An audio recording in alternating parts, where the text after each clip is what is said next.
Get to the Pope because Mm. I think that, it raises a lot of interesting questions. And I know a conversation that you and I have is this sort of all of these debates about secularism, atheism, religion, the role of religion in modern life.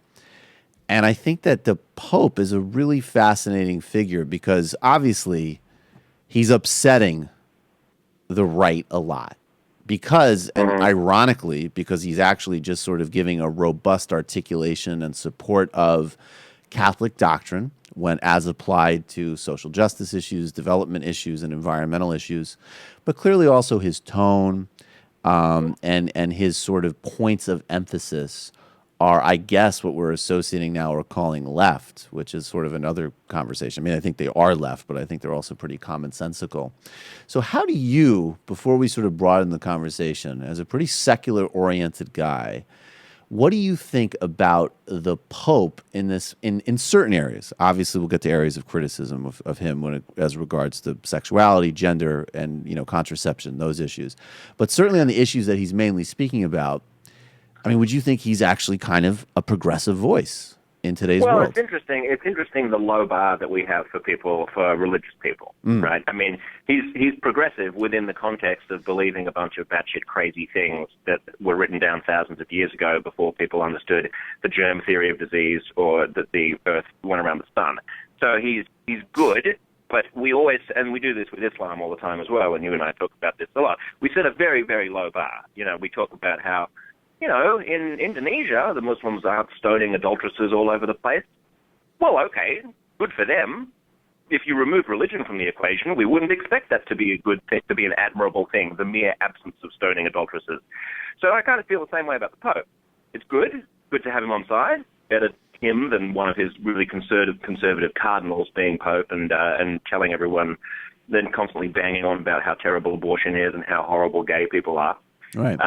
But let's not get carried away. I think it is interesting, though, that the people who love the Pope the most are secular people, and the people who hate him the most are American Christians.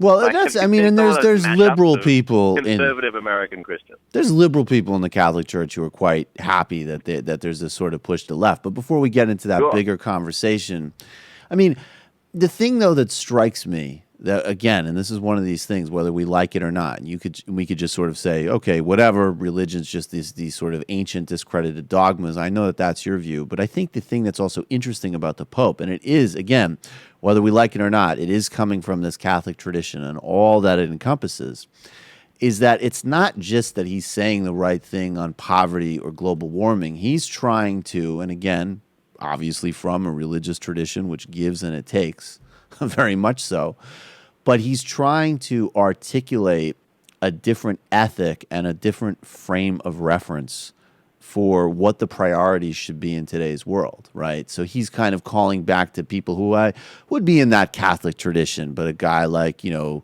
E.F. look, Schumacher or people who wrote about alternative economics and different ways of structuring institutions in society and saying there has to be something that supersedes the profit motive, right? That's run amok. And there's secular yeah. critiques of that, obviously, but religion is still a major force in the world. And we're having a guy who is turning that around and using usually I would accept a pretty regressive force in not only a progressive direction, but a reorienting direction. And it seems to me that challenge is stronger than just simply like, oh, well, at least he's not doing bad.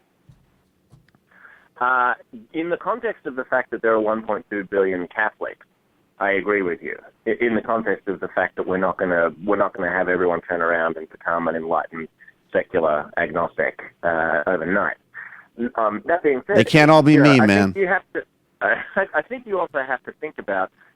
You said a couple of times now the Catholic tradition. This is really part of an internal civil war within a Yeah. strand of different Catholic traditions, Definitely, right? So definitely. and that's the case in all religions. Whenever anyone says something that's a generalization about Islam as well, people get you get jumped on and say, well, it's a very long and there's no similarity between Sunnis and Shias and Sufis and so on, and that's true.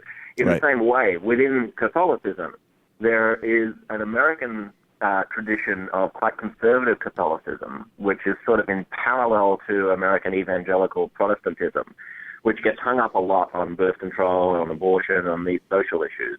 But actually, outside of the United States, Catholicism is not traditionally one of the more conservative strains of Christianity. Right. Especially the South American strain that this Pope comes from. Right. It's concerned a lot less with dogma and a lot more with living your life in the image of Jesus and, being humble and helping the poor and so on. So I think the fact that he comes from that tradition is what really is going on here. It's less about reorienting the church and it's more about one faction within the church becoming ascendant because the current leader of the institution comes from that particular strain. Yeah, I think that's exactly right. And a thing that I really do appreciate and I know we have some pretty rigorous disagreements on this stuff, and it's fun to sort of debate it in person and on shows and everything else. But one thing that I really do appreciate, and I agree with you on, is that whatever your perspective is on all this stuff, you have to understand that these traditions, not from like a politically correct mealy-mouthed perspective, but just from the perspective of knowing what you're talking about, that there's major internal debates in all of these things, and there's political factions and jockeying like anything else. And I think you're really nailing it, because this sort of shift really from a sort of European dominated and this sort of Italian faction, German faction of the church, versus, a Latin American pope coming in with all of that entails, that is a very potent political shift. And I think people who know about Latin America, they know that not only is the Catholic Church more left-wing there in some respects, there's even been, there's Catholics who are well to the left of this pope when you start talking about things like liberation theology. And then you really start seeing this sort of like manifested as almost kind of revolutionary Marxist politics. But I mean, before we the kind of big takeaway, or I guess maybe this is the smaller takeaway, but the sort of immediate significance of this trip, do you think that this is just kind of a no-win for Republicans? I mean, because they can, by bashing him, and by getting so overtly hostile to him, it seems to me that what they're doing is they're stripping away another institution or another kind of moral reference point for sanctifying their nonsense. It's like Rick Santorum's been running around for years saying, well, it's not that I hate gay people. It's not that I'm a bigot. It's not all this nonsense. It's because there is this sacred vessel that I'm committed to. And it's like, well, wait a second. Now all of a sudden guys like that, who's the cafeteria Catholic now? Right? Is it somebody who says? What is their option, Michael? I mean, they back themselves into a corner by holding positions that are so far outside the global mainstream. I mean, they have to go on Republicans have to go on the attack against the Pope because he's such a clear and vocal repudiation of everything that they believe.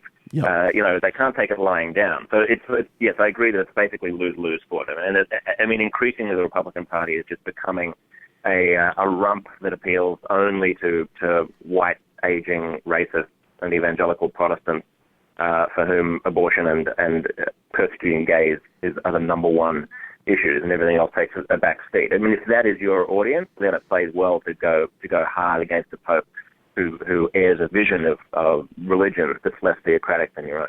Yeah, that's exactly right. And I guess the big takeaway from that before we pivot is really just Obama's just like, yeah, how do you like them apples? Lose. Suck it. Any opportunity to get your surprisingly good Obama impression on the air. There's nothing. Well, first part is true. Second part is false. There's nothing surprising about it. But yes, I will bank shot an Obama impression shamelessly and with no embarrassment whatsoever. And to quote Donald Trump. Well, because and to quote Donald Trump, it's because the people love it. It's a fantastic impression. It's a fabulous impression. It's an excellent impression. It's huge. Oddly enough, I cannot do a Trump impression. Yeah, if they don't like it, you're a loser. Absolutely.